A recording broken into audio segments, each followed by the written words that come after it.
James Dutton, Slough Books, delighted to join Tasha Jonas. Tasha, how are you? I'm good. Well, good for a Monday anyway. Yeah. It's done now. That's it. Start of the week, start of a long week of training. For yourself, what sort of looking at in terms of fight date? When are you looking at getting into camp? I think the 3rd or the 10th of September. Obviously, there's a all-women's card that the Sky want to do and Boxer want to put on. So it's that or I think there's going to be a show the week before, potentially Liverpool. So yeah, it'll be one of them too, I would think. In terms of the all-women's show on the 10th, how big is that card?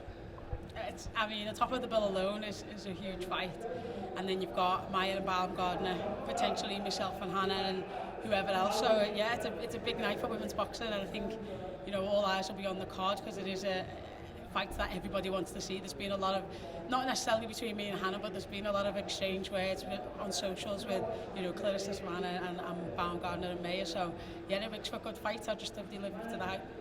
Absolutely. You mentioned also yourself and Hannah Rankin. Terry Harper's name is thrown in the mix with Hannah as well. Just where are we in terms of talks and progress on that for yourself? Nothing signed that I know of. Obviously, it's a fight we both want. I think there's no denying that. We both believe we can win.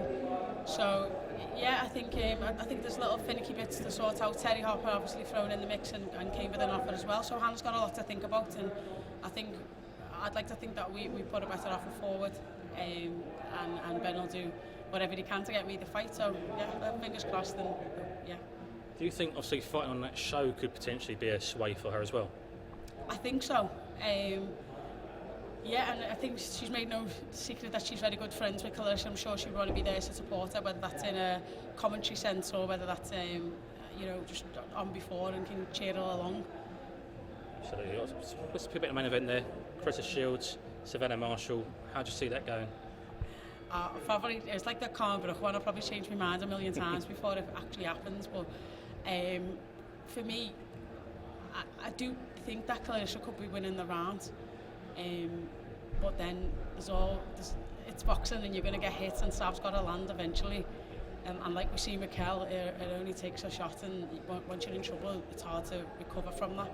And yeah, I just see Savannah landing at some point, whether that's from behind or whatever. But when she lands, and we've seen what happens when Sav lands, is people don't get back. Has Claressa's chin been tested? I think she had a great first fight with Franchon Cruz, and then she's elevated since then. So I do think she's better than she was in the World Championships when she fought Savannah. But I also think that she hasn't fought anyone like Savannah. So we've got the amateur rivalry between the two of them. There's been talked back and forth for almost the whole 10 years between the two of them. Just how much needle is there between the two, and how much does needle make a fight? I think it's good for the fans. Everyone loves a story, everyone loves a build-up, everyone loves a rivalry, everyone loves revenge, everyone loves repeat. So you're going to pick a side and choose it, especially when there's so much hate between two. But if I'm totally honest, I don't think a lot of the stuff is from Sav. I think Sav is she doesn't hate Claressa. I think it's just business to Sav. But I do think that there's a bit of grit between Claressa's teeth because Sav is the only person to ever beat her, and I don't think she likes that, and I do think she wants to get revenge on that record. So absolutely, the only blip on her record, amateur and pro, so it probably is by a lot on her mind, and obviously to right that wrong essentially. Yeah, and it was the same with me and Katie. Everyone loved that rivalry because there's a lot of history there. Same with any good domestic footy rivalry, whatever. Everyone loves a history of rivalries, and that's like the pinnacle. So I want to talk a little bit about the gym, your gym mates. You've been here a long time. You've sort of seen an overhaul.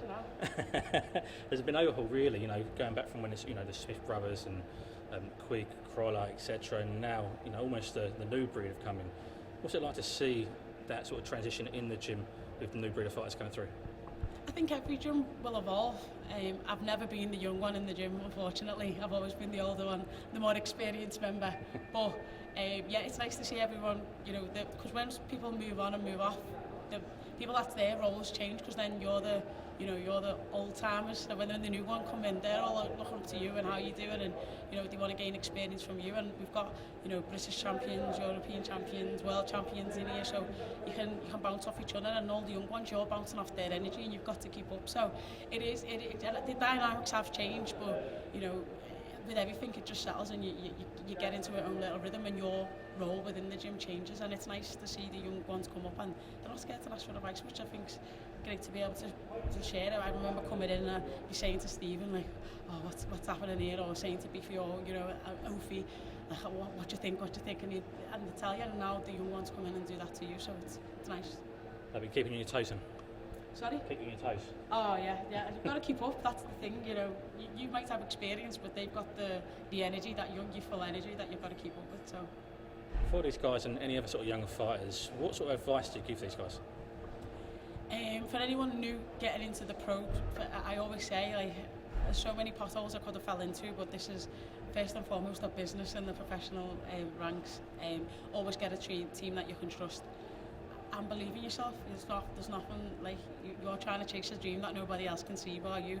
So no matter how many people try and put barriers up or try and deter you for whatever reason, work hard, try your best, and believe in yourself, and everything's possible.